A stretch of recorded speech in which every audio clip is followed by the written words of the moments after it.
Hi there everyone, here with another update for Lord of Terrain. I'd like to go over a couple of things we've been working on. Firstly, our pre-order sale has ended, so we'll be selling regular items in stock at this point. Shipping, processing and shipping will probably take a couple of weeks though per item when they're ordered. But nonetheless, it's still available at the moment. We're still taking orders, but we need to evaluate if we're going to continue the business at the end of November and decide what we would like to do. Whether we continue the business or not in terms of sale of our terrain, we will continue to organise events across Melbourne and possibly some of the other cities as well in Australia in future. At least initially, I'll be looking at doing a few more events next year, probably a 2,000 point Warhammer 40,000 event, another 1,000 point Warhammer 40,000 event as well. The 1,000 point will be a 1-dayer, the 2,000 point will be a 2-dayer, and possibly a 1 or 2-dayer kill team event as well, just to try that out and see what it's like with our terrain kit. I'll do the hobby update first. So still working on terrain kits for our upcoming events. So I've posted some pictures online, but here is the ice themed set. So this is the vents. Cities turned out pretty cool. Here's the spires, for example, as well. See here, spire, ice spire. Now, what's interesting about this set is that it took quite a bit of testing, and the key here is to use the, I think it's called Glacier Blue from Games Workshop. It's a contrast paint over white primer. Now, this was tricky. I tried a lot of different things to essentially make different parts of the model pop, and they didn't work. The Glacier Blue ice effect looks really good, but when you try to add things to it, it starts to mess it up just in terms of the look with your eye. You can see that the spikes have been done. They're done in Temple Guard Blue, which is a layer paint from the Citadel range. That looks really good, and I've used Temple Guard Blue as well here on the inside parts there. You see. And then on the inside of the eggs as well. So I have used that, but other than that, I have not done much. In fact, even trying to highlight over the top of it with a white or another blue just didn't really work. So the best effect is literally the simplest, which is, I guess, is good, but it is what it is. And yeah, a lot of testing and unfortunately time wasted, but it was still worth doing. I also, what else?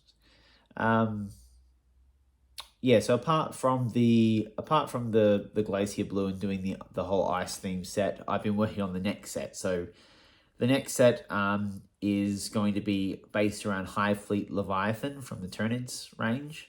However, it's going onto a board that's got a more dusty orange vibe to it. So I'm still trying to play around with making it fit in with that. Might not look so great on camera at this stage, but it is coming along really well. On camera, the dark purple looks incredibly dark, but in person, particularly when you're under light, it looks really good. That's just the Leviathan purple contrast paint. Again, it does look very dark, but it's something you kind of have to see in person to get the full effect. You can highlight it, but I found it isn't really necessary. It does work quite well just by itself. The undertone there is quite straightforward as well. That's just, let me check the color. It's the Druchii Violet shade over the top of white with Glacier dry brushed as the highlights, just a little bit. It looks great. And again, I've also used black, just Black Templar contrast paint for the spikes. Yeah, this one isn't coming across so great on camera, but in person, I think it is my favorite. It just looks so good. I think it's nostalgia of, the Tyranid themed Leviathan sort of coming to life. I'll show you another piece. This is the vents. again, it's not that flattering on camera, unfortunately. It looks a bit, a bit strange, I guess. The purple and black and the orange. But again, I have a feeling that particularly the shot of the whole board set up, once I've got it, all out on the table, it will possibly be the most eye-catching one. Maybe the lava board will still be the most, not sure yet. Lava always gets people because it's very different, and there's something about that bright undertone beneath the darkness. That does pop a lot. But I'll be interested to see what people's favorites are. I might even do a vote at the events to see what people feel about the different color schemes. So that's the hobby progress. They'll be done by the end of this week for sure, and then I'll be moving on to the last two sets, which have to be done in the next week.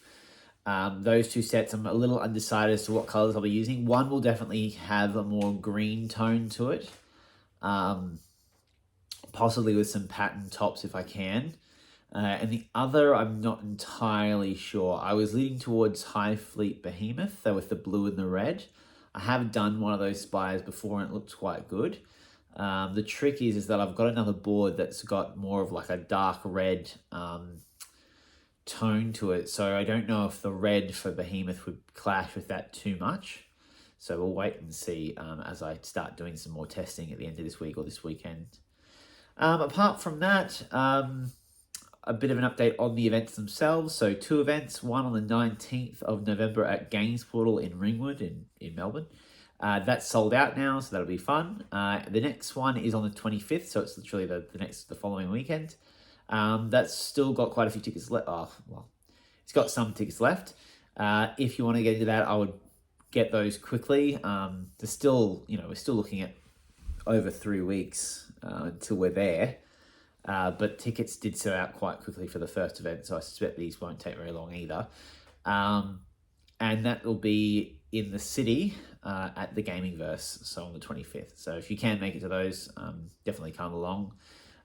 Should be a lot of fun. If you can't make it, or if you're a new player that wants to come and have a look, come have a look and I can talk to people. I should be free for most of the events while people are playing games, just taking photos and things like that. So happy to talk to people about the set. Just doing the hobby painting right now, having a bit of a play around. Been thinking about the business. Like I said, we'll decide if we're going to keep trying to sell the terrain, depending on how many we've sold in this time frame. I'm hoping that the set also airs on a more popular YouTube channel as well, of some YouTube streamers who play games in Melbourne. So we'll see how that goes, to try and get some advertising out there for the set. Apart from that, we'll have the in-person events as well. But yeah, we'll see how we go. It's been quite interesting from a business point of view, setting everything up. The key thing is advertising, so getting that right. And at the moment, we're trialing a few different things and we'll see what happens. If we don't do the business going forwards, we still will do events. And I'll probably still keep doing these updates because I've been enjoying them. It's more of just a nice track on my hobby, and it's something else to do. So I have enjoyed doing these. And yeah, I'll probably will do events with other sets as well, but I won't be selling them. So I've got different ideas. This whole hobby experience has really made me think, we'll see how the events go, but I really think that I could do a type of event that's a bit more unique to what's already being done, or a bit more flavorful because everything's so heavily themed. And I've got some other things in my head that I want to do, and depending on what events I do, I can make back money to pay for them and sort of get those going. So yeah, I look forward to seeing the future, particularly next year. There'll be a lot more going on, I'm sure. And of course, getting back into my own hobby and having time to paint my own miniatures will also be fun. So yeah, looking forward to seeing how the future goes. And when I give you the next update, I'm sure there'll be pictures of this Leviathan themed terrain finished, and as well some starting pictures of the next 2 sets as well before we get to the first event. Anyway, that's all for me, and yeah, thanks for listening. This has been Lotus Rain with Dylan. Cheers.